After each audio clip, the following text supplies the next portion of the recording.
ทดสอบเสียงสโนว์ที่งอมันเข้าไปจนแม่งไม่หักใจเชือกนี่ขาดมัดต่อได้เอาเชือกกันอื่นมาไปฟังเสียงเดี๋ยวแป๊บบอกเลยเสียงดุกว่าเดิมการสนุกฟ้าผ่าใส่ด้วยบอกเลยลมแรงๆมาเนี้ยบอกเลยลั่นจัด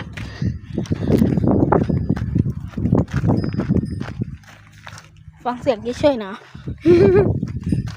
เสียวขาดว่ะขาดไปแล้ว2-3 รอบเนี่ยรอบนี้แม่งไม่ขาดเฉย